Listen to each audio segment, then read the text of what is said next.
नमो ज्ञानेश्वरा, नमो ज्ञानेश्वरा. निवृत्ती उदारा सोपान देवा. मुक्ताबाई नमो त्रिभुवन पावनी. आद्यत्रय जननी देवांची. जयांचे केलिया स्मरण. होय सकळ विद्यांचे अधिकरण. तेची वंदो श्री चरण श्री गुरूंचे. ते नमस्कारोनी आता. सर्व गुह्यतमं भूयः शृणु मे परमं वचः. इष्टोऽसि मे दृढमिति ततो वक्ष्यामि ते हितम्. तरी अवधान पगळ करून या अनेक एक वेळ. वाक्य माझे निर्मळ अवधारिपा.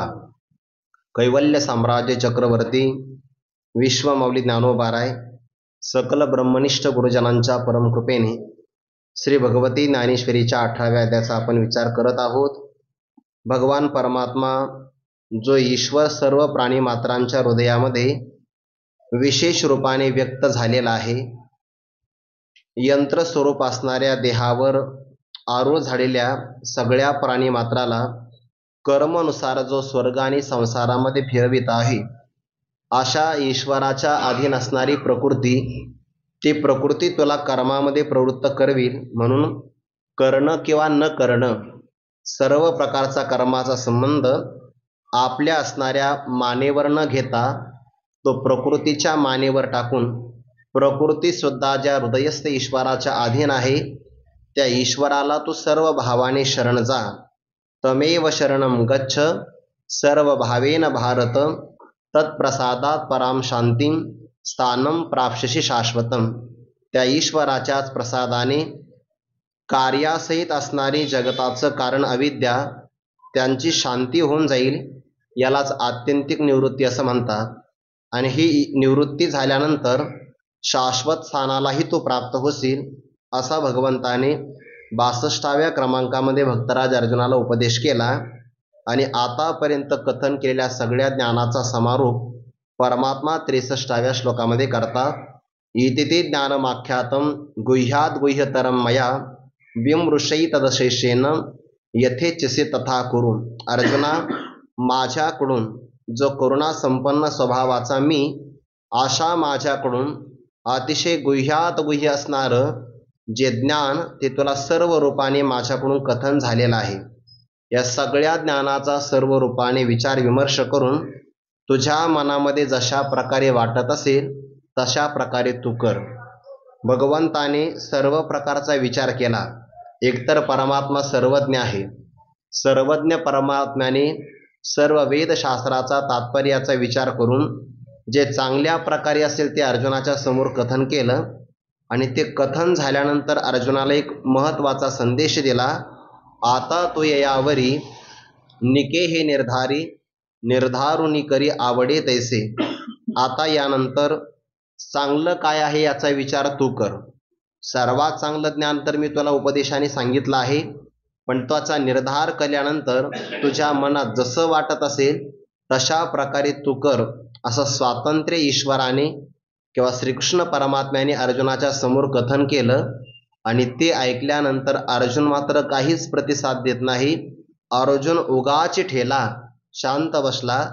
पण त्याच्या शांतपणातून भगवंताने एक भाव अभिव्यक्त केला की अर्जुना, तू स्वतःला न फसविणारा आहे.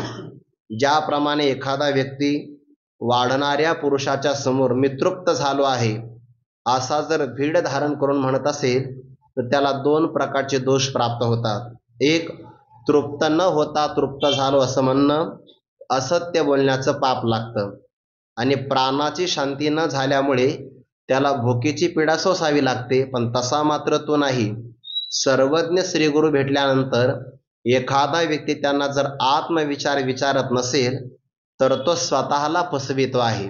पण अर्जुना, तसा मात्र तो नाही. बरं, तुझ्या उगेपणामध्ये, शांततेमध्ये असा भाव आम्हाला जाणवतो आहे की पुन्हा एकदा भगवंताने आपल्याला हे ज्ञान स्पष्ट रूपाने सांगावं. असं म्हटल्याबरोबर भक्तराज अर्जुनजी म्हणतात, प्रभू, आपण माझं अंतःकरण जाणता. खऱ्या अर्थाने आपणच जाणते आहात. पण असं म्हणणं सुद्धा हे मला योग्य वाटत नाही. जगातले सगळे पदार्थ ज्ञेय आहे आणि त्या ज्ञेय पदार्थाला सर्व रूपाने सर्वज्ञ जाणते आपणच आहात. मग जाणत्या पुरुषाला जाणता म्हणून त्याचं वर्णन करण्याची काही आवश्यकता नाही. सूर्य म्हणून सूर्याचं वर्णन करावं असं काही नाहीये. सूर्य हा सूर्य रूपानेच आहे, तसे तुम्ही जाणतेच आहात. या बोला श्रीकृष्णे मनी तले काय येणे, हेची थोडे गा वानने जे बुजताशी तू. भक्तराज अर्जुनाचं हे बोलणं ऐकल्यानंतर भगवान म्हणतात, अर्जुना या बोलण्याचं काय प्रयोजन आहे? माझं वर्णन करण्याची आवश्यकता नाही, कारण का हेच थोडं वर्णन नाही का मला, जे मी सांगितल्यानंतर तुला समजावून घेता येतं, त्याला समजतं. सगळ्यात मोठं हे वर्णन माझं आहे. आणि जो भक्तराज अर्जुनाच्या मनातला भाव होता की देवाने पुनश्च एकदा मला ज्ञान कथन करावं, ते सांगण्याकरता परमात्मा आता प्रस्तुत 64 क्रमांकाच्या श्लोकामध्ये प्रवृत्त झाले. सर्व गुह्यतमं भूयः शृणुमे परमं वचः, इष्टः असि मे दृढं इति ततः वक्ष्यामि ते हितं. हा श्लोकाचा पदच्छेद झाला. भगवान म्हणतात, अर्जुन आता भूयः पुनश्च एकदा, मे अर्थात माझं, सर्व गुह्यतमं परमं वचः शृणू, माझ्याकडून आता सर्वात गुह्य असणारं श्रेष्ठ अशा प्रकारचं वचन तू श्रवण कर. मी तुलाच का सांगतो आहे? त्याचं कारण मे त्वमिष्टः असि, तो माझा अत्यंत प्रिय आवडता आहे. आणि जो व्यक्ती आवडता असतो त्याला आपल्या मनातलं गुह्य मोकळ्या मनाने प्रगट करावा असा सिद्धांत आहे.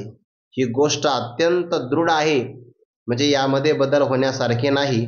पण मी तुला जे सांगतो आहे ना, ततः वक्ष्यामि, ते माझ्याकडून सांगितलं जाणार आहे, तू तो श्रवण कर. का? ते हितम, तुझ्या हितकारक आहे किंवा हिताला कारण आहे, म्हणून मी तुला सांगणार, तू मात्र श्रवण कर.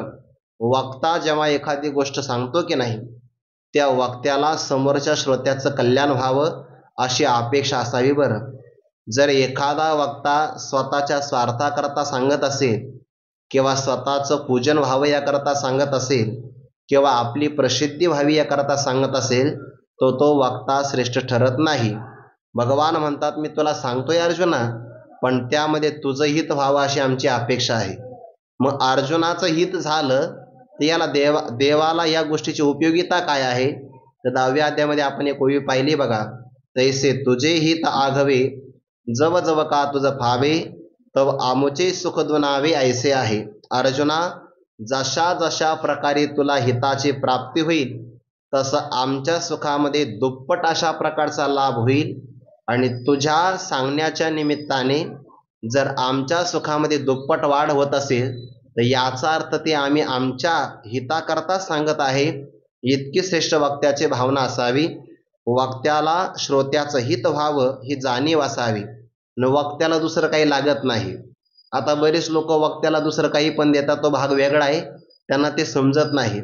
पण खऱ्या वक्त्याची अपेक्षा काय असते की आपण जे सांगतो आहे त्या सांगितल्या उपदेशाचं त्याने ग्रहण करावं, आचरण करावं, अनुष्ठानामध्ये आणावं. ही श्रेष्ठ वक्त्याची भूमिका आहे. बाकी श्रोत्यांना ते लक्षात येत नाही, ते काही ना काही आणून देतात, तो भाग वेगळा आहे. वक्त्याला त्याची अपेक्षा नाही. भगवान म्हणतात, माझं पूजन व्हावं, माझी प्रसिद्धी व्हावी किंवा मला स्वार्थ लाभ व्हावा याकरता मी सांगत नाही. ते हितम वक्ष्यामि, तुझ्या हिताकरता मी हा उपदेश करतो आहे. भगवान किती करुणा संपन्न आहे. समोरच्याचं हित व्हावं ही अपेक्षा देवाची. या अपेक्षेतून परमात्मा सांगता, आतापर्यंत आपण काही गोष्टी गुह्य पाहिल्या. पाठीमागच्या श्लोकामध्ये भगवान म्हणतात, गुह्यात गुह्यतरम मया, गुह्यतर सांगितलं. आणि या श्लोकामध्ये गुह्यतमम असा शब्द आलेला आहे की नाही, म्हणजे आतापर्यंत गुह्य, गुह्यतर आणि गुह्यतमम 3 गोष्टी आल्या. कर्म गुह्य स्वरूपाचं आहे बघा, गहना कर्मणो गती, कर्म गुह्य स्वरूपाचं आहे. त्यापेक्षा भगवान पुढे म्हणतात, जे ज्ञान मी तुला कथन केलं ते गुह्यतर आहे. किंवा आता मी तुला जे सांगणार आहे 65व्या श्लोकामध्ये. बरं, मन्मना भव मद्भक्तो मद्याजी माम नमस्कुरु, हे सगळ्यात गुह्यतम आहे. आपण व्यवहारामध्ये शब्द वापरतो की नाही, बोलण्यामध्ये तरतम भाव आहे ना, तर गुह्य शब्दाला तर शब्द लागला की ते गुह्यतर आहे आणि तम शब्द लागला की गुह्यतमम आहे. याचा विचार कसा आहे, जर 2 गुह्य असेल त्यापैकी एकाचं कथन होत असेल तर त्याला गुह्यत्तर असं म्हटलं जातं. पण अनेक प्रकारच्या गुह्य गोष्टी असेल आणि त्यातून एकाची निवड केली जात असेल तर त्याला गुह्यतमम असं म्हणतात. म्हणजे काही गोष्टी गुह्य असतात, दोन गोष्टीपैकी एकाची निवड केली तर ते गुह्यतर आहे, आणि अनेक गुप्त गोष्टीपैकी एकाचं प्रगटीकरण होत असेल तर त्याला गुह्यतमम असं म्हटलं जातं. म्हणून भगवंतानी शब्द वापरला की नाही, सर्व गुह्यतमम. आतापर्यंत अनेक जगामध्ये गुह्य गोष्टी असतील, गुप्त असतील, रहस्यात्मक असेल, पण त्यापैकी सर्वात गुह्य काय असेल तर ते हे आहे. आणि ते वचन माझं पुनश्च एकदा तू श्रवण कर. भगवंताने पाठीमागे सुद्धा हा भाव प्रगट केलाय बरं. 10व्या अध्यायामध्ये परमात्मा काय म्हणतात, भूय एव महाबाहो शृणुमे परमं वचः, असं 10व्या अध्यायामध्ये म्हटले. 14व्या अध्यायामध्ये परम भूय प्रवक्ष्यामि ज्ञानानां ज्ञानमुत्तमं यज्ञात्वा मुनय सर्वे पराम सिद्धिमितो गताः. म्हणजे भूय हा शब्द म्हणतात, परत मी सांगतो आहे, वारंवार सांगतो आहे, आणि या सांगण्यामध्ये मात्र मला भीती नाही, कोणत्या प्रकारचा स्वार्थ नाही, कोणत्याही प्रकारची लोभाची पण अपेक्षा नाही. फक्त तू माझा अत्यंत आवडता प्रिय आहे आणि तुझं हित व्हावं अशी माझी अपेक्षा. त्यामुळे मी तुला सांगतो, तो मात्र श्रवण कसं कर याचा विचार परमात्मा किंवा ज्ञानोबाराय पुढच्या आता या ओव्यापासून सांगतात. तरी अवधान पगळ करून या अनेक एक वेळ वाक्य माझे निर्मळ अवधारी पा. भगवान परमात्मा गुह्यतमम अत्यंत गोपनीय गोष्ट सांगण्याकरता प्रवृत्त झाले, पण सांगत असताना श्रोत्याला सावध करावं. ज्याप्रमाणे एखादा माता माऊली असते की नाही, ते जुन्या काळामध्ये जाता असायचं, त्यामध्ये धान्य टाकून त्याचं ते दळण करायची. पण जातं फिरवण्याकरता आता हे जुन्या काळातलं शास्त्र आहे बरं. ज्या व्यक्तीला आपलं वजन कमी करायचं असेल, आजही तो व्यक्ती करू शकतो. हे जातं फिरवणं साधी गोष्ट नाहीये.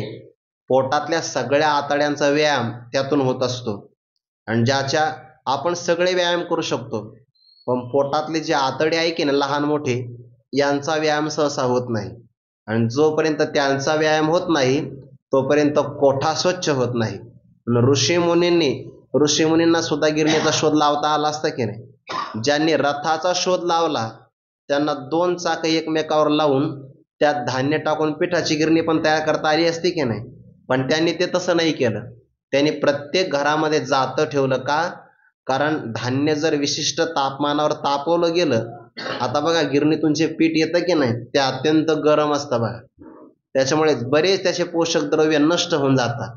आणि जर तेच जात्यामधून धान्य काढलं तर पीठ जाड असेल पण त्यातले पोषक तत्व मात्र नष्ट होत नाही. आणि ते काम त्यांनी, ज्यांच्याकडून कोणता व्यायाम होत नाही असं स्त्रियांच्याकडेच ते काम दिलं होतं, की त्यांनी ते जातं दळण कांडण वगैरे करावं. तर त्यातून काय होतं, चांगल्या प्रकारे धान्यातलं पीठही मिळतं आणि स्त्रियांचा असणारा व्यायाम होईल.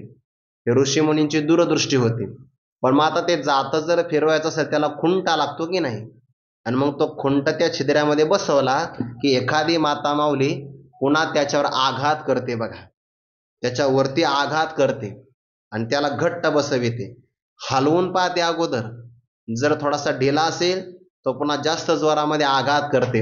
हालवणे खुंट आधी करावा बळकट. तो ज्याप्रमाणे हलवून बळकट करावा तसं परमात्मा गुह्यतमम सांगणार आहे.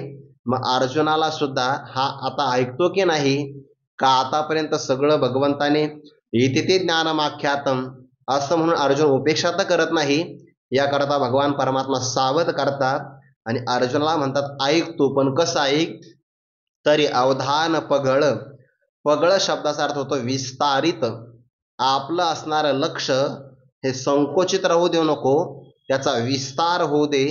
म्हणजे एकाग्रतापूर्वकही श्रवण कर, स्थिर मनाने ऐक. ऐकण्याकरता सगळ्यात मोठी तयारी लागते बरं. हे ऐकणं काही सामान्य गोष्ट नसते. बरेच माणसं ऐकण्याची उपेक्षा करतात, जाता येईल म्हणून. 7 ते 9 कीर्तन असतं, लोक 8:45 येतात. आणि जे लोक 8:45 येतात त्यांच्या हातामध्ये सूत्रसंचालन करण्याकरता माईक देतात लोक. म्हणजे महाराज तुम्ही जो काही ज्ञानामृत उपदेश केलेला आहे त्याने आमचं सगळं गाव असं कृतार्थ झालं आहे. 8:45 म्हणजे जो 8:45 आला त्यांनी सगळं कृतार्थ झालं गाव. ज्याने पहिल्यापासून ऐकलं त्याला कळणार आहे की नाही. श्रवणाच्या बाबतीमध्ये लोकांची उपेक्षा फार असते, त्यांना श्रवणाची किंमत नाही कळत बघा. ज्या लोकाला श्रवणाची किंमत कळत नाही ना, त्यांना श्रवणाचं फळ सुद्धा मिळत नाही बघा. भगवान म्हणतात, अवधान पघळ करून या. आपलं असणार अवधान, एकाग्रता, लक्ष विस्तार कर, त्याचा विस्तार. आणि ते केल्यानंतर आणखीन एक वेळ, कारण तुझ्या मनात काय आहे, पाठीमागे शब्द आला की नाही. भगवान असं म्हणतात की अर्जुनाने, आपल्या देवाने पुनश्च एकदा मला हे ज्ञान सांगावं, आणखीन एक वेळा सांगावं, जे आवांकुनिया एक वेळ सांगावे ज्ञान, असा भगवंताने अभिप्राय काढला अर्जुनाच्या शांततेचा. म्हणून आणिक एक वेळ वाक्य माझे निर्मळ अवधारी पा. यातले दोन अर्थ होतील बरं. एक तर माझे वाक्य निर्मळ, निर्मळ वाक्य, निर्मळ विशेषण घेतलं वाक्याचं, तर माझं जे वाक्य आहे, वचन आहे, ते अत्यंत शुद्ध आहे, असा एक अर्थ होईल. आणि अवधारीपा याकरता जर निर्मळ शब्द घेतला तर निर्मळ अवधारी, म्हणजे तो ऐकण्याच्या बाबतीमध्ये शुद्धतेनं ऐक, नाहीतर श्रोत्याच्या मनामध्ये काही कलुषित भाव असतात आणि वक्ता एखादं वाक्य सामान्य रूपाने सांगून जातो, पण जो श्रोता असतो की नाही, तो श्रोता त्या वाक्याला तेल, मीठ, मिरची, मसाला लावून मग या वाक्याला हेच म्हणायचं आहे असं म्हणून ते वाक्य काय करतो, आपल्या स्वतःच्या बुद्धीप्रमाणे त्याचा अर्थ लावतो. तसं मात्र करू नको. एकतर मी निर्मळ आहे, माझं वाक्य निर्मळ आहे, आणि म्हणून ऐकण्याकरता सुद्धा तो निर्मळ अवधारी असा पण आपल्याला अर्थ घेता येईल. पण खरा हा अर्थ मात्र निर्मळ वाक्याकरताच लागतो बरं. फक्त आपण अर्थ विस्तार करतो आहे म्हणून आपल्याला भाव प्रकट करता येतील, पण भगवंताला असं म्हणायचं आहे की माझे निर्मळ वाक्य अवधारी पा, शुद्ध अशा प्रकारचं माझं वचन तू श्रवण कर. अर्जुना, हे फक्त मी बोलतो आहे हा बोलण्याचा विषय नाही, आणि तू ऐकतो आहे म्हणून ऐकण्याचा विषय नाही. तर अर्जुना, सर्वात गुह्य असणारं ज्ञान तुला श्रवण करायला मिळते ना, हे तुझं फार मोठं भाग्य आहे बघा, फार मोठं भाग्य. पुढे सांगतात, हे वाच्य म्हणून बोलीजे, का श्राव्य मग ऐकिजे, तैसे नव्हे परी तुझे भाग्य बरवे. हे चांगल्या प्रकारचं भाग्य आहे ना, चांगलं ऐकायला भेटणं हे सुद्धा श्रोत्याचं भाग्य असतं बरं. चांगलंच ऐकायला भेटलं पाहिजे. श्रोत्यांना चांगल्याच्या नावाखाली बरंच काही ऐकायला भेटतं, पण त्याचं मात्र भाग्य नाही. भगवान म्हणतात, हा बोलण्याचा विषय आहे त्याला म्हणतात वाच्य, आणि जो ऐकण्याचा विषय आहे त्याला म्हणतात श्राव्य. आता वक्ता रूपाने मी बोलतो आहे म्हणून ते माझ्याकरता वाच्य आहे, वाणीतून प्रगट होतं, आणि श्रवण इंद्रियातून तो ऐकतो आहे म्हणून हा तुझ्याकरता श्राव्य विषय आहे. पण एवढंच याला म्हणू नये, हे वाच्य म्हणून बोलीजे, वाच्य रूपाने मी बोलतो आहे, बोलण्यासारखं म्हणून बोलतो का, अथवा श्राव्य ऐकण्याचा विषय आहे म्हणून हे ऐकलं पाहिजे, तैसे नव्हे, हा तसा प्रकार नाही बरं. इतर पुराणातल्या कथा लोक ऐकतात की नाही, सांगणारा वाच्य म्हणून सांगतो आणि ऐकणारा श्राव्य म्हणून ऐकतो. ते आपण महापुरुषांच्या मुखातले वाक्य ऐकत असतो की ऐकायला पोथी, वळायला वाती, सांभाळायला नाती आणि कळायला माती, असा प्रकार हा नाहीये. म्हणजे गावाकडे जेव्हा ते रामायण, हरिविजय, आता श्रावण सुरू होतोय बघा, पांडव प्रताप असे ग्रंथ लावले जातात की नाही, मग त्या महिला मंडळी ऐकायला येतात बघा, ऐकायला पोथी, पण मात्र घरातून कापूस घेऊन येतात. मग मध्यंतरी वाती वळण्याचं काम सुरू असतं.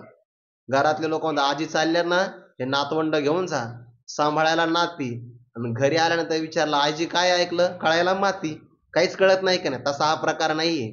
रणांगणामध्ये जरी ऐकत असेल तरी हे मात्र तसं नाही बरं. हे वाच्य म्हणून बोलीजे, का श्राव्य मग ऐकीजे, तैसे नव्हे परी तुझे भाग्य बरवे. पण अर्जुना, तुझं मात्र भाग्य सगळ्यात चांगलं आहे. का बरं? ज्याला ब्रह्मज्ञान ऐकायला भेटतं, ज्या व्यक्तीला, तो सगळ्यात मोठा भाग्यवान असतो. आणि तेही पुन्हा सर्वज्ञ परमात्म्याच्या मुखारविंदातून श्रवण करायला भेटतं, हे सगळ्यात मोठं भाग्य आहे की नाही. भाग्योदयेन बहुजन्म समर्जितेन सत्संगमम लभते पुरुषो यदा वै. भागवतामध्ये श्लोक आला आहे, किंवा जेव्हा एकदा त्या निमी राजाने, विदेही असणाऱ्या निमी राजाने यज्ञ केला, नवयोगेश्वरांचं आगमन झालं त्या यज्ञ सत्रामध्ये, आणि आगमन झाल्याबरोबर त्या राजाने यज्ञ सत्रामध्ये सर्व नवयोगेश्वरांना नमस्कार केला आणि नमस्कार केल्यानंतर पुढे श्लोक असा आला आहे, दुर्लभो मानुषो देहो देहि नाम क्षणभंगुरः तत्रापि दुर्लभम मन्ये वैकुंठ प्रिय दर्शनम. आपल्या सारख्यांचं दर्शन होणं सगळ्यात मोठं आमचं भाग्य आहे, पण त्या भाग्यामध्ये मी तुम्हाला आता विचारणार आहे की अतः आत्यंतिकम क्षेमम पृच्छाम भवतो नगाहा. राजाने प्रश्न किती चांगला विचारला. दुर्लभ मनुष्य देह मला मिळाला, त्यामध्ये एक क्षणभंगुर देह आहे आणि परमात्मा ज्यांना प्रिय आहे अशा महापुरुषांचं मला दर्शन झालं, तर मग विचारावं काय, माझं आत्यंतिक कल्याण कशाने होईल हे आपण मला सांगा. म्हणजे राजाचं भाग्य कोणतं चांगलं आहे की त्याला चांगलं ऐकायला भेटतं आहे. तसं परमात्माही म्हणतात, तैसे नव्हे परी तुझे भाग्य बरवे, तुझं भाग्य चांगलं आहे. आणि जेव्हा मनुष्याचं भाग्य चांगलं असतं ना, न घडणारा व्यवहार सुद्धा आपोआप घडत असतो. बरं, फक्त भाग्य अनुकूल पाहिजे त्याचं. कसा व्यवहार घडतो उदाहरण देतात बघा. पहिल्यांदा ज्ञानोबाराय म्हणतात, कोर्मीची या पिलिया दिठी पानाय धनंजया आकाशवाहे बापिया घरीचे पाणी. जो व्यवहार जेथ न घडे तयाचे फळची तेथ जोडे काय दैवेन सापडे सानुकुळे. दोन ओव्याचा एकत्र विचार आहे किंवा पुढची पण आपल्याला ओवी घेता येईल. त्यामध्ये एरवी द्वैताची वारी सारुनी ऐक्याच्या परिवरी भोगी जे ते अवधारी रहस्य हे रहस्य सामान्य नाही बरं. जे देवाने वसुदेवांच्या समोर देवकी माता बंधू बळीभद्र आणि देवी लक्ष्मी यांच्या समोर प्रगट केलं नाही, ते रहस्य परमात्मा अर्जुनाच्या समोर प्रगट करत आहे. ज्याला अत्यंत गुह्य गोपनीय गोष्ट ऐकायला भेटली त्याच्या भाग्याचा विचार करावाच लागेल की नाही. म्हणून तर संजयजी धृतराष्ट्राला असं म्हणतात, अर्जुन अधिष्ठिला दैव गुणे जे अतिप्रीती श्री नारायणे बोलीजत असे. अत्यंत प्रेमाने परमात्मा भक्तराज अर्जुनाच्या समोर बोलत आहे. फार मोठं भाग्य आहे. भाग्याने ज्याची आपण कल्पना करू शकत नाही त्या गोष्टी आपोआप घडतात. पहिलं उदाहरण आहे कासवीच्या पिल्याचं. कुर्मीची या पिलिया, कुर्मी म्हणजे कासवी. त्या कासवीच्या ठिकाणी दुधाला उत्पन्न करणारा अवयव नसतो, पिल्यांना मात्र जन्म देते.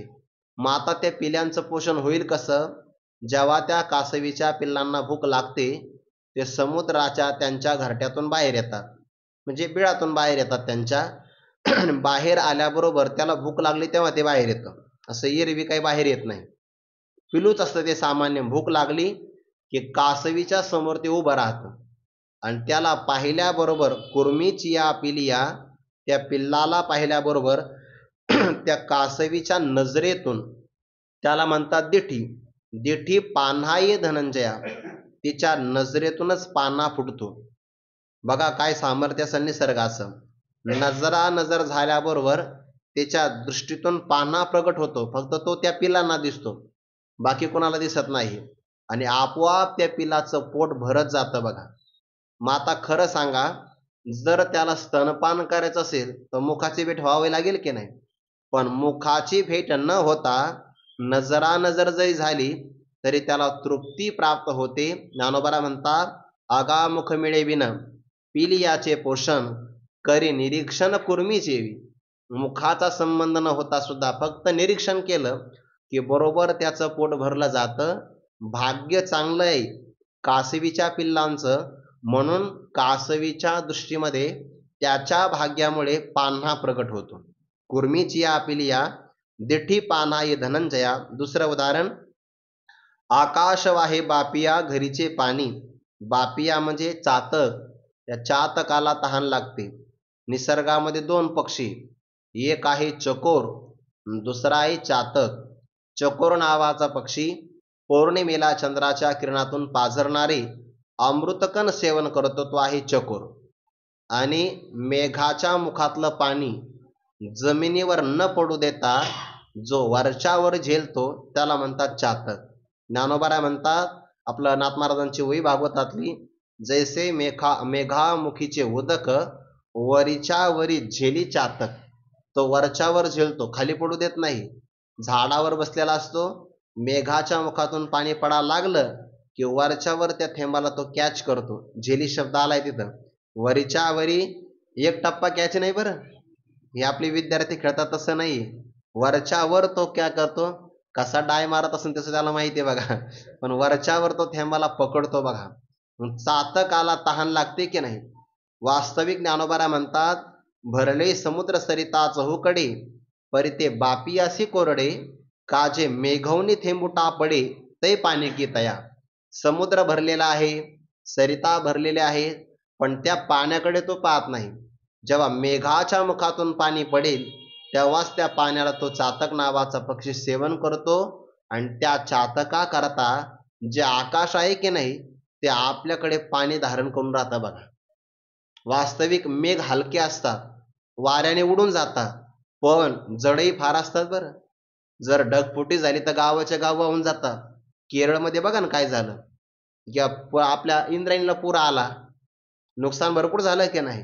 हे पाणी कोणाचं आहे, आकाशाचं आहे. म्हणजे आकाश एवढं मोठं पाणी स्वतःच्या मस्तकावर वाहतं, कोणाकरता, बापिया. आकाश वाहे बापिया घरीचे पाणी, आकाशाचं घरचं पाणी आहे, पण ते पाणी चातका करता ते धारण करतं. हे सगळं कशामुळे घडतं, ज्ञानोबा म्हणतात, जो व्यवहार जेथ न घडे तयाचे फळची तेथ जोडे. आता वास्तविक आहे, तृप्ती हा व्यवहार दृष्टीतून घडत नाही ना. असं होतं का कधी की नजरानजर झाली आणि समोरच्या मनुष्याची भूकच भागली, असं आपल्या बाबतीत नाही घडत. झालं असतं तर कंजूस माणसाने डोळेच नसते उघडले, नको बुवा आपण पाहिलं तर कोणाचं तरी पोट भरेल, असं झालं असतं की नाही. पण दृष्टी पाहिल्याबरोबर पोट भरतं की नाही. जो व्यवहार जेथ घडत नाही पण तयाचे फळची तेथ जोडे, हा ते वेगळा विचार आहे. जो व्यवहार जेथ, ते बाळाचा आहे, इथं कासवीचा विचार आहे ना. जो व्यवहार जेथ न घडे तयाचे फळची तेथ जोडे, त्याचं फळच त्या ठिकाणी जर जोडे प्राप्त होत असेल तर ज्ञानोबा म्हणता या करता भाग्य मानावं लागेल. का बरं, काय दैवे न सापडे सानुकुळे. सानुकुळे म्हणजेच काय, अनुकूल असणारं दैव. आणि त्या दैवाने काय सापडणार नाही, फक्त मनुष्याचं भाग्य अनुकूल असावं. जर अनुकूल भाग्य असेल तर सगळं मिळतं बघा. म्हणून तर ज्ञानोबा म्हणतात, मनोनी भाग्य जैसा अनुकूळ, जालिया केले उद्यम सदा सफळ, तैसे श्रुताधिक सकळ गुरुकृपा साच. जर आपलं भाग्य अनुकूल असेल तर फक्त उद्योग करायचा उशीर आहे, त्याला सगळ्या प्रकारची समृद्धी आपोआप येते ना. भाग्याचे भडसे उद्यमाचे निमिसे, समृद्धी जाता पैसे घर रिगे. फक्त दैव अनुकूल असावं लागतं. दैव जर अनुकूल नसेल तर जवळ आलेलं सुद्धा त्याला भोगता येत नाही.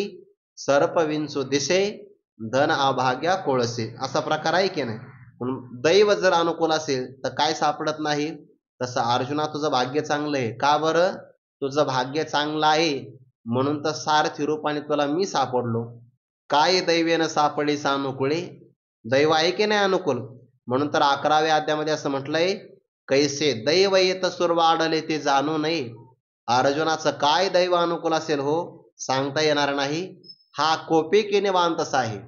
भक्तराज अर्जुन रागवले तर परमात्मा निवांत सहन करतात. हा अर्जुन रुसला तर परमात्मा समजावून सांगतो, रुसे तरी बुजावित जाये, नवल पिसे लागले आहे पार्थाचे देवा. देवाला या अर्जुनाचं आश्चर्यकारकच वेळ लागलंय म्हणे. आश्चर्यकारक वेळ लागलं का, अर्जुनाचं दैवत जगात सगळ्यात मोठं आहे. ज्ञानोबा म्हणतात, जो त्रिभुवनीच्या दैवा एकायतन झाला, त्रैलोक्यातलं सगळं दैव राहण्याकरता एकट्या अर्जुनाच्या ठिकाणी आलं आणि त्या दैवामुळे परमात्मा सारथी रूपाने सापडला. त्याच दैवामुळे अर्जुनाचं फार मोठं पुण्य असेल की ब्रह्मज्ञान देवाच्या मुखातून श्रवण करण्याकरता मिळालं.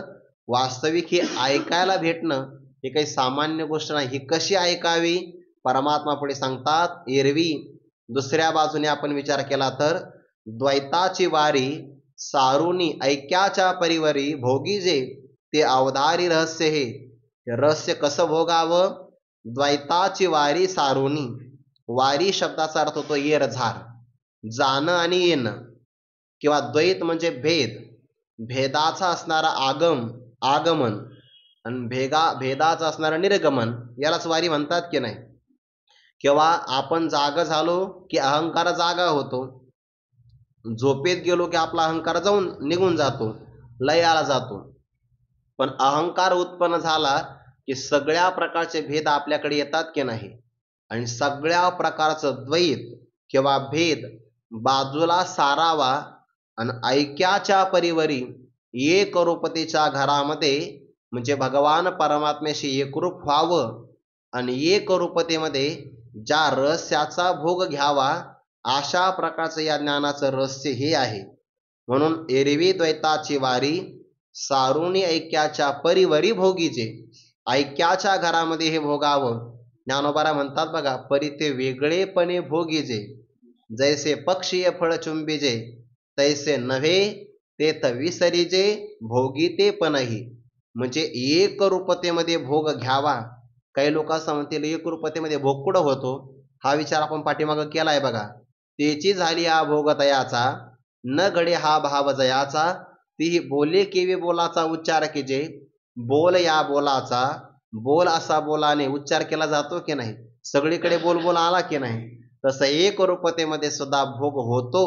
पण हा कसा होतो, तैसे क्रिया किरणस आहे. तरी अद्वैती भक्ती आहे हे अनुभवाचे जोगे नव्हे, बोलायचे ही गोष्ट बोलण्यासारखे नाही, ही अनुभवण्यासारखी गोष्ट आहे. द्वैताचा निराश करून एकरूपतेमध्ये भोग घ्यावा, असं हे रहस्य अर्जुना इथलं आहे. आणि ते रहस्य मी तुला सांगतो आहे. का बरं? कारण तुझ्या ठिकाणी आणि माझ्या ठिकाणी आता द्वैतच राहिलं नाही ना. तू आणि मी एक झालो आहे. एकरूपतेमध्ये भोग घ्यावा, अशा प्रकारचं रहस्य मी तुला सांगतो. ही एक बाजू भगवंताने कथन केली. आणि दुसरी बाजू काय आहे अर्जुना, मी तुला नाही सांगत, मग तुझ्या रूपाने विद्यमान असणारा जो माझा आत्मा आहे की नाही, त्या आत्मस्वरूप तुला मी सांगतो आहे.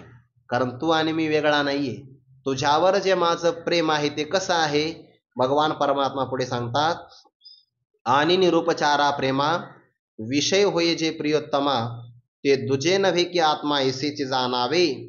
आता आपण प्रेम करतो की नाही, आपल्या मनुष्याच्या अंतःकरणामध्ये एक वृत्ती बघा, ज्या वृत्तीला आपण एकदम, ज्याला आपण काय म्हणतो, जे आकाराने पगळणारी वृत्ती आहे, त्या वृत्तीला आपण प्रेमस्वरूपिणी वृत्ती असं म्हणतो.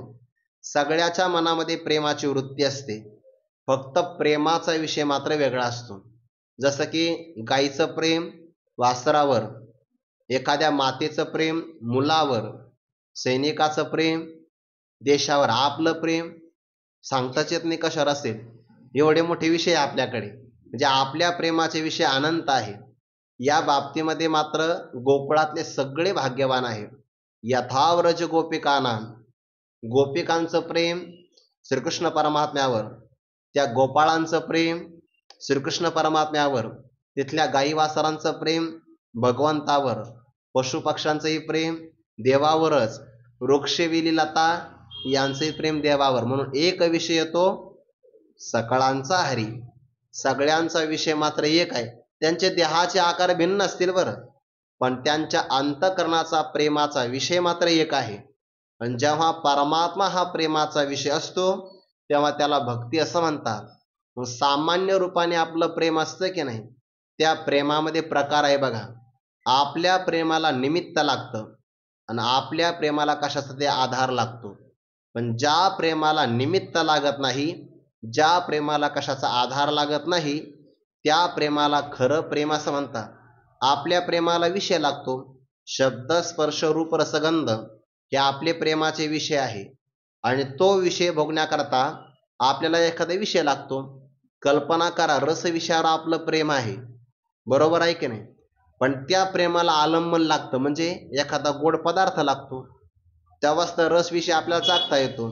जगातले सगळे असणारे प्रेमाचे विषय त्याला निमित्त लागतं आणि त्याला आधार लागतो. पण एक मात्र असा विषय आहे की ज्याला निमित्तही लागत नाही आणि आधारही लागत नाही, त्याला निरुपचार प्रेम असं म्हणतात. पंचदशीकाराने उदाहरण दिलं आहे बघा, किंवा उपनिषदामध्ये विचार आला आहे, मनुष्याचं सगळ्यावर जे प्रेम आहे ना, चांगलं आहे का बरं, सगळ्या पदार्थावर जे प्रेम आहे ना, ते प्रेम आपल्याकरता आहे. पण आपल्यावर असणारं प्रेम ते इतरासाठी नाहीये, ते आपल्यासाठीच आहे. इतरावर केलं जाणारं प्रेम आपल्यासाठी आहे. पण आपल्यावर केलं जाणारं प्रेम इतरांसाठी नाही, ते आपलं आपल्यासाठीच आहे. उदाहरणार्थ, धनावर प्रेम आहे, ते कशासाठी? आपल्यासाठी. धनावर केलं जाणारं प्रेम धनासाठी नाहीये, आपल्यासाठी. म्हणून तर आजारी झाला तर मनुष्य धनाला सोडून देतो बघा, किंवा बुडायला लागला तर धनाचं गाठोड सोडून देतो. का? तो म्हणतो धन परत कमवता येईल, पण आपलं प्राणरक्षण झालं पाहिजे. धनावर प्रेम आपल्यासाठी, धनासाठी नाहीये. किंवा पुत्रावर केलं जाणारं प्रेम पुत्रासाठी नाहीये. आत्मनस्तु कामाय सर्वं प्रियं भवती. कोणताही उपनिषदातला विचार आहे, आपल्या स्वतःसाठी सगळे पदार्थ आपल्याला प्रिय वाटतात. पुत्रावर प्रेम केलं जातं की नाही? माणसामध्ये आमचं मुलावर फार प्रेम आहे. मुलगा जोपर्यंत अनुकूल आहे तोपर्यंतच प्रेम आहे. एकदा मुलगा प्रतिकूल झाला तर माणसं मुलावर सुद्धा प्रेम करत नाही. बऱ्याच मुलांना माहितीच नाही की आपल्या वडिलांनी काय काय कमवलेलं आहे. कारण प्रतिकूल झाला तर लोक विचार करतात काय उपयोग आहे, आपल्या देखत हा सगळं नष्ट करणार आहे. म्हणून पुत्रावर प्रेम पुत्रासाठी नाही, आपल्यासाठी आहे. देहावर आपलं प्रेम आहे की नाही, पण ते देहासाठी नाहीये, आपलं आपल्यासाठी आहे. एखाद्या प्रसंगाला डॉक्टर म्हणले तुमचा हात कापावा लागेल, पाय कापावा लागेल, तर माणूस म्हणतो बिनधास्त कापा, फक्त मला जिवंत ठेवा. म्हणजे देहावरचं प्रेम देहासाठी नाही, आपल्यासाठी. सगळ्यावर जे प्रेम केलं जातं ते उपचाराचं प्रेम आहे, त्याला निमित्त असावं लागतं. पण कोणतंही निमित्त नसताना, कोणताही आधार नसताना जे आपल्यावर प्रेम केलं जातं की नाही, त्याला निरुपचार प्रेम असं म्हणतात. आणि त्या निरुपचार प्रेमाचा विषय कोण असेल तर ते आपण आहे. म्हणून भगवान म्हणतात, आणि निरुपचारा प्रेमा विषय होय जे प्रियोत्तमा, ते दुजे नव्हे जगातला दुसरा कोणताही तो पदार्थ नाही. तो कोण आहे? आत्मा ऐसेची जाणावे, तो आपला आत्माच आहे. अशा प्रकारे आपण जाणावं. आपल्यावर आपलं जे प्रेम आहे ते कोणासाठी बरं? ते आपलं आपल्यावर असणारं प्रेम आपल्यासाठीच आहे, दुसऱ्यासाठी कोणासाठी नाही. म्हणून आपलं प्रेम निरुपचार आहे, निर्निमित्त आहे. आपण आपल्यावर प्रेम करतो, त्याला काही विषय लागत नाही, त्याला निमित्त लागत नाही. निरुपचार म्हणून तर पंचदशीकाराने म्हटलंय ना, इयम आत्मा परानंदः परप्रेमास्पदं यतः मानभुवं हि भूयासम इथे प्रेम आत्मनि इक्षते. आपला आत्मस्वरूपा प्रेम आहे की नाही? का? जिथं प्रेम केलं जातं तो आनंदाचा विषय असतो बघा. इयम आत्मा परानंदः, हा आत्मा आनंद स्वरूप आहे. का? ज्या अर्थी याच्यावर आपलं परम प्रेम आहे. वित्तावर जेवढं प्रेम आहे त्यापेक्षा जास्त प्रेम पुत्रावर आहे. पुत्रापेक्षा जास्त प्रेम आपलं आपल्या देहावर आहे. देहापेक्षा जास्त प्रेम आपलं इंद्रियावर आहे. इंद्रियापेक्षा जास्त प्रेम प्राणावर आहे. प्राणापेक्षा जास्त प्रेम आपल्यावर आहे. पण आपल्यापेक्षाही कोणीतरी प्रिय असेल? कोणीच नाही. शेवटची मर्यादा कोण आहे प्रेमाची? आपणच आहोत. म्हणून तर निरुपचार प्रेमा जे विषय होतं ना, तो कोण आहे? आत्माच आहे, दुजे नव्हे. की आत्मा ऐसेची जाणावे, तो आत्माच आहे.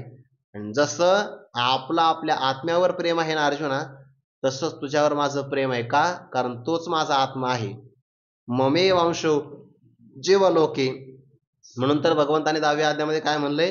वृष्णीनाम वासुदेवोस्मी पांडवानाम धनंजयः. वृष्णी कुळामध्ये वसुदेव श्रीकृष्ण मी आहे, पांडवांच्या कुळामध्ये सोमवंशी तुम्हा पांडवा, अर्जुन तो मी जाणावा. म्हणून एकमेकाच्या प्रेम भावा बिघड न पडे, तो वा संन्यासी होनी जनी सोरोनी नेली माझी भगिनी, तरी विकल्पनुपजे मने. का? तुम्ही दोन्ही स्वरूप एक, तो आणि मी स्वरूपाने एकच आहे की नाही. कोणत्याही प्रकारचा विकल्प नाही. म्हणजे परमात्म्याला असं म्हणायचं, अर्जुना तो माझा आत्मा आहे. आणि भगवान म्हणतात की नाही हो, कुठं म्हणलंय? 7व्या अध्यायामध्ये, उदारा सर्व एवैते ज्ञानी त्वात्मेव मे मतम, एरवी ज्ञानी याचो म्हणजे तो चैतन्याची केवळ माझे, हे न म्हणावे परी काय की जे न बोलो ने बोलो. एरवी ज्ञानी याचो म्हणजे भगवान म्हणतात तो माझा आत्माच आहे. आत्मा या ज्ञान भक्ती सहज भक्त एकवटला मज, तो मीची केवळ तुझं श्रुतेय आहे. जे उभवनी या भुजा ज्ञान या तो आत्मा माझा, हे बोली लोकपित ध्वजा. सप्तमाध्यायी. निरुपचार प्रेमाचा विषय जे असतं तो आत्माच आहे. विषयावर केलं जाणारं प्रेम त्यामध्ये तरतम भाव होऊ शकतो बघा. गुरुवारी श्री मारुती बाबा सांगत असतात, एखादा विद्यार्थी जर जेवायला बसला त्याला जर भूक लागली तर त्याला पांढरा शुभ्र जर तांदळाचा भातही आला तर बरं वाटतं, पण त्या भाताच्या समोर जर मसाले भात आला तर तो त्या भाताला बाजूला सारतो बघा, मसाले भात घेतो. त्यानंतर गोड भात आला तर त्यालाही तो बाजूला सारतो.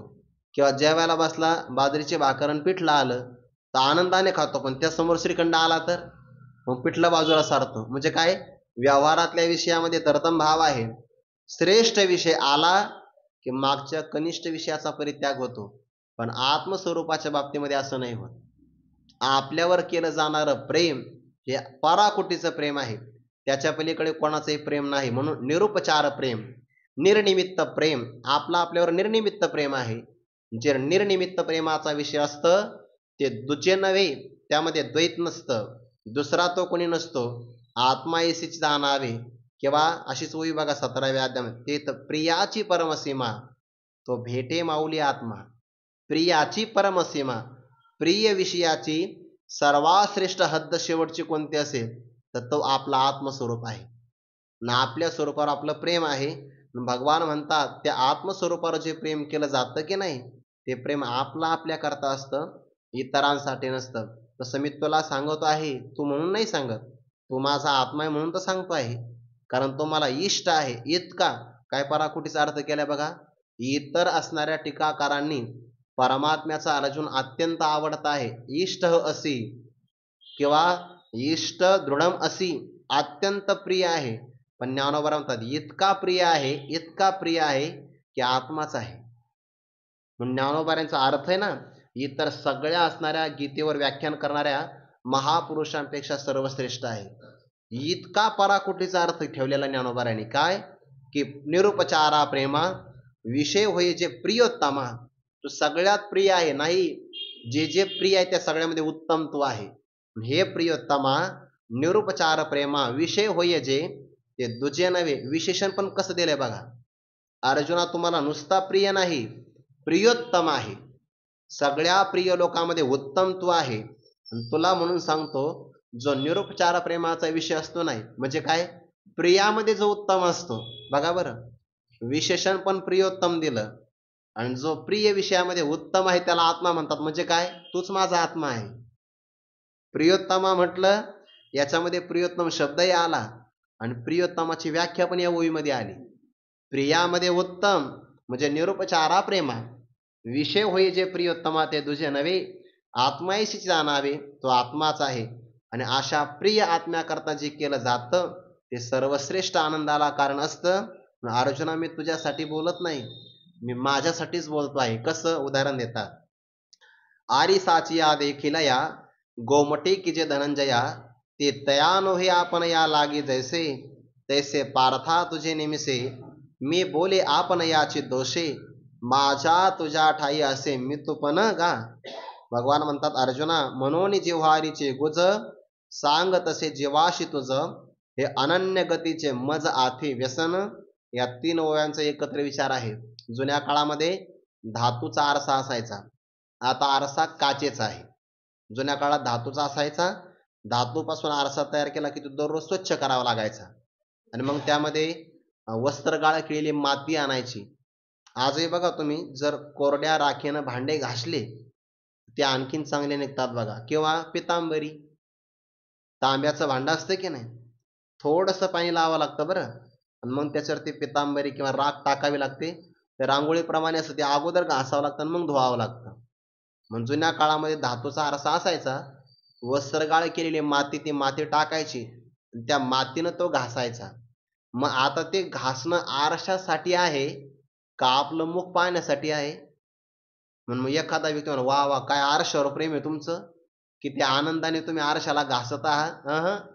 ती आरशावर घासणी आरशासाठी नसते. मग ज्ञानोबा म्हणतात आरी साचिया देखील या, पाहणारा जो आरसा आहे स्वच्छ केला जातो, गोमटे की जे, त्याला आपण चांगल्या प्रकारे स्वच्छ करतो. ज्ञानोबा म्हणतात ते तया नव्हे, ते त्याच्याकरता नसतं. मग आपण या लागी जैसे, आपलं मुख चांगलं दिसावं, आपल्याला गंध चांगला लावता यावा, याकरता आपण आरसा स्वच्छ करत असतो. स्वच्छ केली जाणारी क्रिया आरशासाठी नसते, आपल्यासाठी असते. तसं आपण जेव्हा पाठ सांगतो ना, तो ऐकणाऱ्यासाठी नसतो, आपल्या तयारीसाठी असतो. आरिसाचे आधी केलं या गोमटे की जे धनंजया ते तया नोहे आपण या लागे जैसे. ते आपल्या करता असतं तैसे पार्था तुझे नि मिशे. मिशे म्हणजे निमित्त बरं. अर्जुना तुझ्या निमित्ताने मी बोले, पण हे तुझ्यासाठी नाहीये. मग आपण याची दोषे. दोषे म्हणजे उद्देशाने. मी आपल्याच उद्देशाने बोलत आहे. भाव काय यातला? यातला पहिला भाव असा आहे की भगवान परमात्म्याने एक रूपतेचा आनंद भोगण्याकरता भक्तराज अर्जुन नावाचं द्वैत आपल्या समोर केलं आहे. भक्त्यर्थम कल्पितम द्वैतम अद्वैतादपि सुंदरम. भक्तीचा आनंद घ्यायचा असेल तर द्वैत असावं लागतं की नाही, पण कल्पित द्वैत बरं. म्हणून अर्जुना मी तुला द्वैत रूपाने समोर केला आहे. तुझ्या ऐकण्यामध्ये माझ्या सांगण्यामध्ये माझाच आनंद मला भोगता येतो आहे. हा पहिला अर्थ. दुसरा अर्थ, हे सांगितल्यानंतर तुला तुझं हित प्राप्त होतं आणि ते हित पाहिलं की आमचा आनंद दुप्पट होतो. म्हणून मी बोलतो आहे, पण ते कशासाठी? आपण याची उद्देशे, आपल्या स्वतःलाच आनंद व्हावा किंवा माझ्या अद्वैत स्वरूपाचा समाधान मला भोगता यावं याकरता मी बोलतो आहे. का बरं? माझ्या तुझ्या ठाई असे मित्तूपण गा. माझ्या आणि तुझ्या ठिकाणी मित्तूपणा आहे का? मित्तूपण जाऊ दे दुरी, एकची घोंगडी पांघरू हरी. म्हणजे माझ्या ठिकाणी अहम नाही आणि तुझ्या ठिकाणी त्वमपणा नाही. जरी अर्जुना मी श्रीकृष्ण असेल आणि तू अर्जुन असेल, किंवा मी गुरु आणि तू शिष्य असेल, पण याच्यामध्ये असणारा हा जो भेद आहे तो सत्य भेद नाही, हा कल्पित अशा प्रकारचा भेद आहे. म्हणून माझ्या तुझ्या ठाई वास्तव मीपणा आहे का? अर्थात नाही. आणि तुझ्या ठिकाणी माझ्या ठिकाणी जर कोणत्या प्रकारचा मित्वपणाच नाही, भेदच नाही, मी तू आणि एकच असेल, तर मग याच्यामध्ये आपलं अंतःकरण मोकळं करण्याकरता अडचण काय आहे? मनोनी या कारणामुळे जीवहारीचे गुज सांग तसे जीवाशी तुझ. हे अनन्य गतीचे मज आती व्यसन. भगवान काय म्हणतात? जीवहारीचे म्हणजे अंतःकरणामध्ये लपवून ठेवलेलं, आणि गुज म्हणजे गुप्त गोष्ट. काही गोष्टी माणसं आपल्या खिशात ठेवतात, काही चोर खिशात ठेवतात बघा, काही गोष्टी बुद्धीत ठेवतात, आणि परमात्म्याने ही गोष्ट आपल्या मनात ठेवलेली आहे. जीवहारीचे गुज, जे कोणाच्या समोर प्रगट करता येत नाही, सांग तसे जीवाशी तुझ. कारण का? तोही माझा जीव स्वरूपच आहे ना, म्हणून मी तुला सांगतो आहे. म्हणून जीवहारीचे गुज सांग. तू इकडे तिकडे लक्ष देऊ नको असं भगवान म्हणतात. म्हणून जीवहारीचे गुज सांग तसे जीवाशी तुझ. तो माझा जीव स्वरूप आहे, आत्मस्वरूपच आहे, म्हणून मी तुला सांगतोय. का बरं? हे अनन्य गतीचे मज आती व्यसन. व्यसन म्हणजे आवड, व्यसन म्हणजे छंद, किंवा व्यसन म्हणजे काय? चटक म्हणतात त्याला. भगवान म्हणतात जो जो माझ्याशी अनन्य असतो, म्हणजे काय? एकनिष्ठ असतो किंवा माझ्याशी एकरूप असतो ना, एकरूप असणाऱ्या भक्ताची मला आवड असते, चटक असते बघा. अन्य म्हणजे वेगळा आणि अन म्हणजे नाही. जो माझ्याहून वेगळा कधी झालाच नाही किंवा वेगळा स्वतःला समजत नाही, त्याला अनन्य म्हणतात. किंवा माझ्या एका वाचून जो अन्य कोणाची शरणागतीच करत नाही, त्याला अनन्य म्हणतात. आणि अशा अनन्य गती असणाऱ्या भक्ताचं मला व्यसन आहे, आवड किंवा छंद आहे. जो देवाशी अनन्य असतो, देवही त्याच्याशी अनन्य असतात. जो देवापासून वेगळा असतो, देवही त्याच्यापासून वेगळाच असतो. हे अनन्य गतीचे मज आती व्यसन, हे मला आवड आहे. उदाहरण देतात, पै जळा आपण पे देता लवन भुलले पंडुसुता, की आघवे तयाचे होता न लजे चिते. तैसा तू माझ्या ठाई राखो नेनसीची काही, तरी आता तुझ काही गोप्य मी करी. मनोनी आघवीची गुडे जे पाहून येते उघडे, ते गोप्य माझे चोखडे वाक्य ऐक. उदाहरण दिलं आहे, जळा आपण पे देता लवन भुलले. लवन म्हणजे मिठाचा खडा. तो मिठाचा खडा स्वतःच समर्पण देतो कोणाला? जळा म्हणजे पाण्याला. पाण्याला आपलं स्वरूप देत असताना लवन भुलले, तो मीठ स्वतःला विसरतो बघा. आणि मिठाचा खडा स्वतःला विसरला तरच त्याला पाण्याची प्राप्ती आहे. जळा आपण पे देता, लवण भुलले पंडसुता, की आघवे तयाचे होता. तयाचे म्हणजे पाण्याचे. तो संपूर्ण रूपाने पाण्याचं होतो, पण त्याकरता न लजेची ते, त्या मिठाला संकोच वाटत नाही बघा. तो संपूर्ण समर्पण देऊन टाकतो. भगवान म्हणतात तसंच आहे. तैसा तू माझ्या ठाई राखोने नसीची काही. ज्याप्रमाणे मिठाचा खडा स्वतःकडे काहीच ठेवत नाही, सगळं पाण्याला देऊन टाकतो आणि पाणी स्वरूप होतो, तसं अर्जुना तू सुद्धा माझ्या ठाई राखोने नसेची काही. माझ्या ठिकाणी तू आपलं समर्पण करत असताना काही राखोने नसेची, काहीच शिल्लक ठेवत नाही. राखत नाही म्हणजे ठेवत नाही, हे तुला माहितीच नाही. तर मग जर तू सगळं काही मला देतो आहे, तर याचा अर्थ मीही तुला सगळं दिलं पाहिजे. जर तूच काही ठेवत नाही, तर याचा अर्थ मी सुद्धा काही ठेवूच नाही. याला अनन्य भक्ती म्हणतात बरं.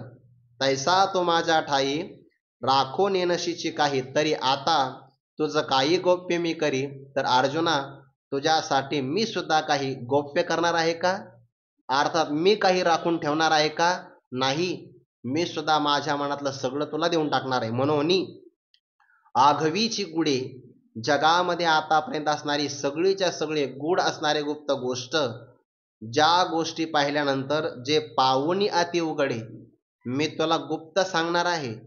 पण मी आता जे गुप्त सांगणार आहे, रहस्य सांगणार आहे, ते रहस्य पाहिल्यानंतर जगातले सगळे रहस्य रहस्यच राहणार नाही. जगातल्या सगळ्या गुह्य गोष्टी गुह्य राहणार नाही, उलट त्या सगळ्या मोकळ्या होऊन जातील. सगळ्यात गुह्य माझं वाक्य आहे, खरं गुह्य हे आहे. बाकीचे सगळे गुह्य म्हणजे प्रगट होऊन जातील. म्हणून आगवीची गुडे, जे पाहुणी अति उघडे, अत्यंत ते उघडे होऊन जातील. ते गोप्य माझे चोखडे वाक्य ऐक, आणि शुद्ध माझं वाक्य तू श्रवण कर. आपण ऐकत असताना आपलं लक्ष लगेच इकडे तिकडे जातं.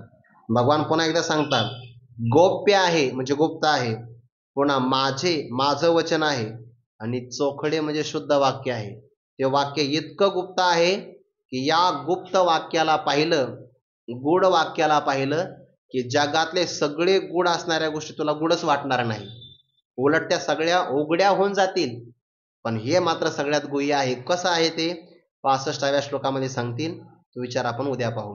कुंडलिक वरदारी विठ्ठल श्री ज्ञानदेव तुकाराम माऊली ज्ञानेश्वर महाराज की जय. जगद्गुरु तुकाराम महाराज की जय. सद्गुरु जोग महाराज की जय. ज्ञान